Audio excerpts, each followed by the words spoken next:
wabarakatuh. Oke, sebelum mulai pembelajaran, ketua kelas tolong dipimpin berdoa dulu ya. Baik, sebelum kita memulai pelajaran, sebaiknya kita berdoa menurut percayaan masing-masing dimulai.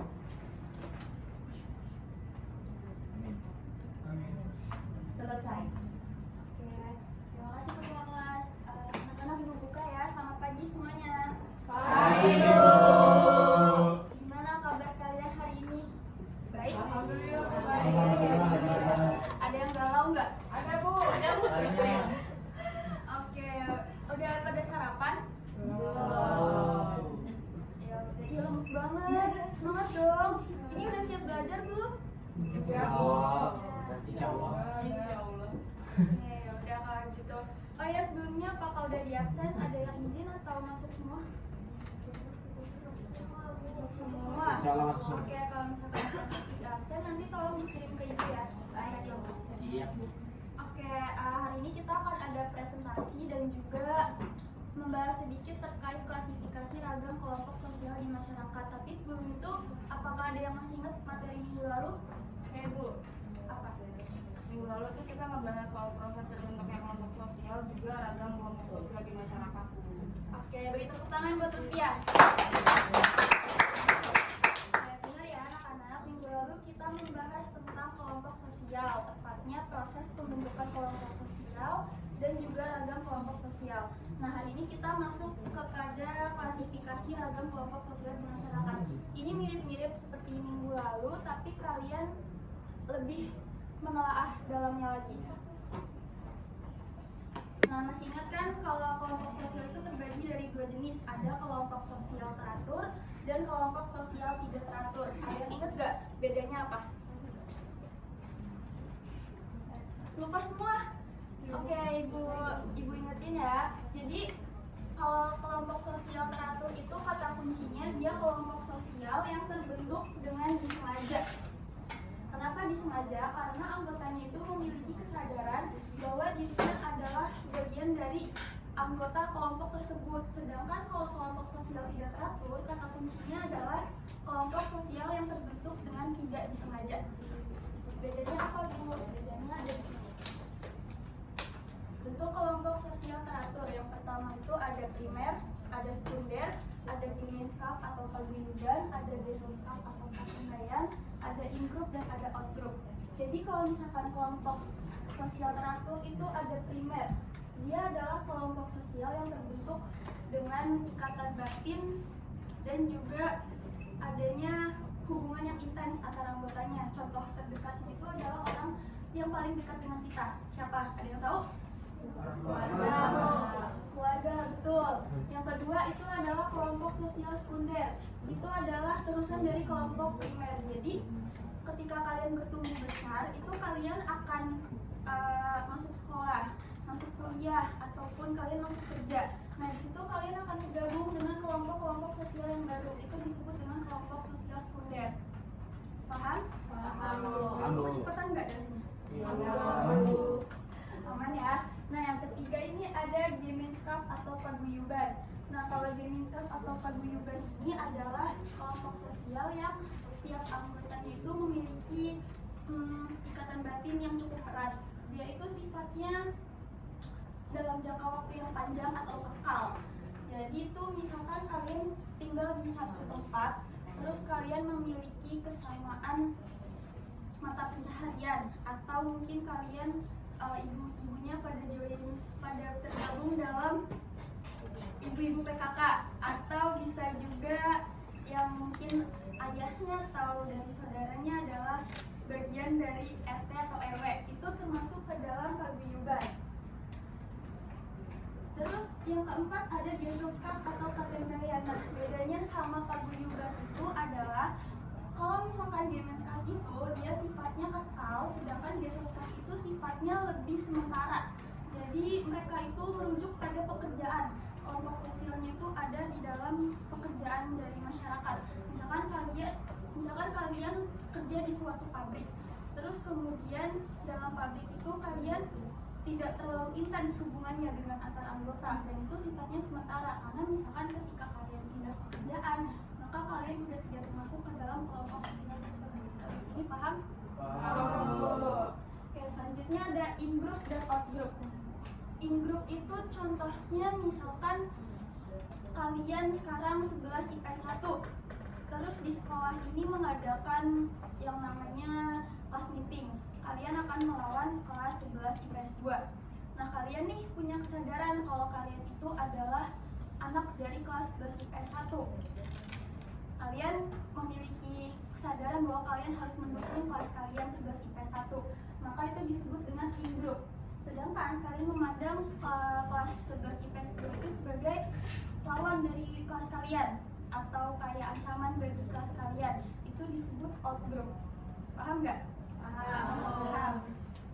Nah, in-group ini juga bisa berarti pertemanan atau persahabatan.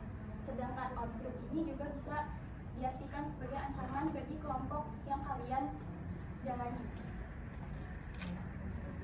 Nah, selanjutnya ini ada ragam kelompok sosial dengan bentuk yang tidak teratur. Tadi kalau tidak teratur itu kuncinya adalah kelompok sosial yang terbentuk dengan tidak disengaja. Di sini contohnya ada kerumunan, publik, dan massa.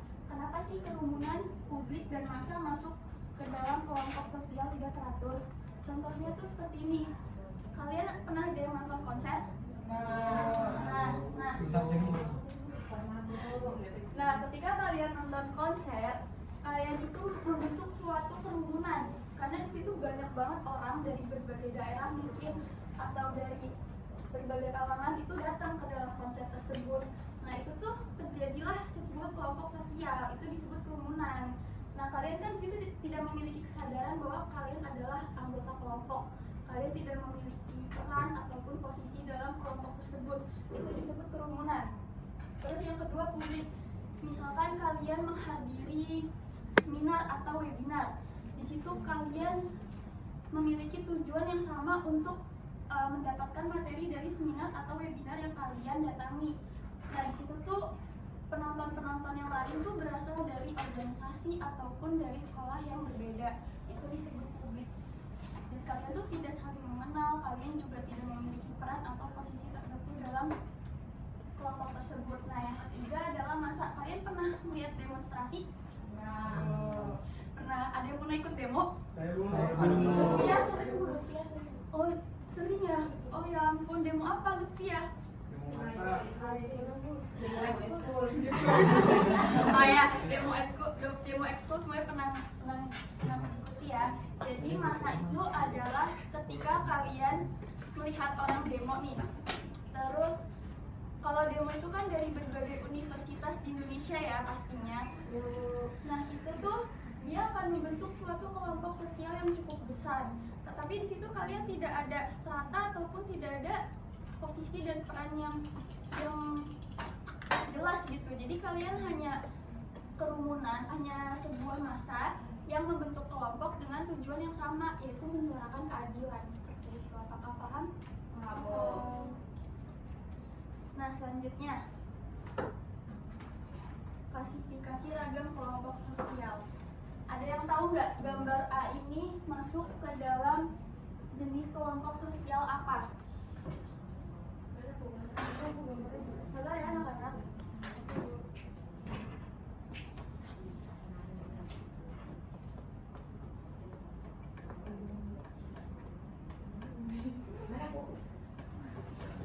Coba tali itunya Bu.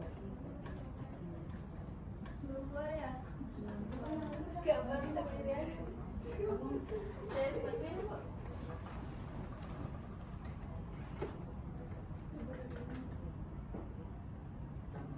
Coba dicabut dulu. TV-nya mungkin Bu. Belum digambarin.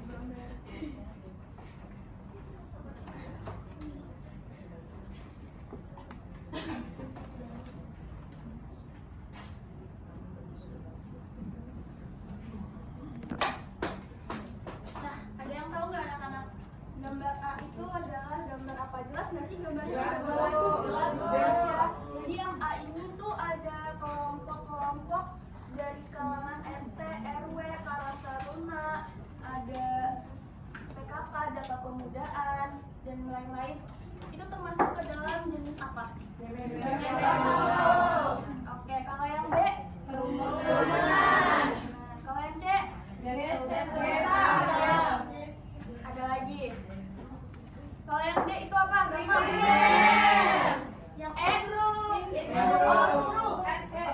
Ya, yang E itu adalah in group dan out group. Jadi mereka tuh membela kelompoknya masing-masing dan menganggap kelompok lain adalah lawan dari kelompok mereka. Nah, yang terakhir sekunder. Sampai sini berarti kalian paham ya? Paham.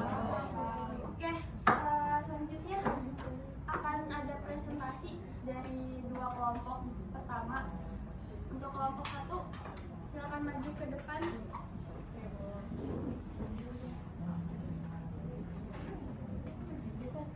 Nah, kelompok saya ya. Kamu lupa kelompok sendiri? Enggak dulu. Oke, kalian jelaskan ya, kalian menemukan kelompok sosial apa, jenisnya apa, dan alasan kalian menggunakan kelompok sosial tersebut. Ayo, bisa dipercepat. Aku.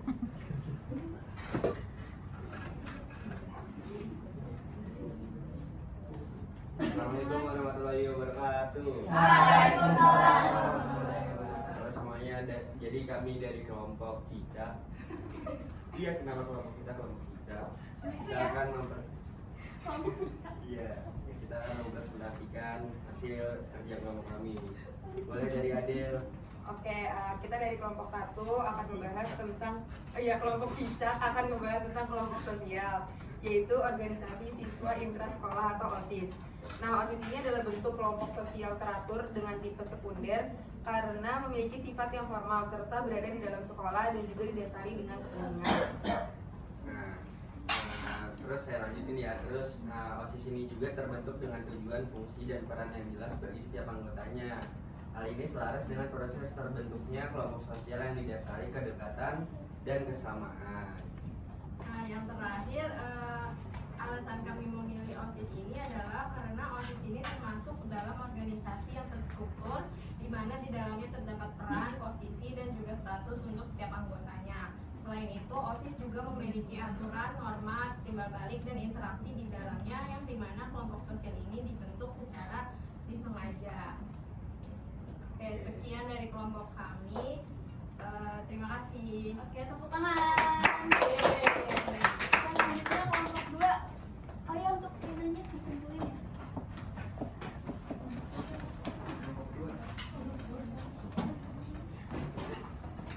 Ayo kelompok 2. Maju ke kiri. Baik.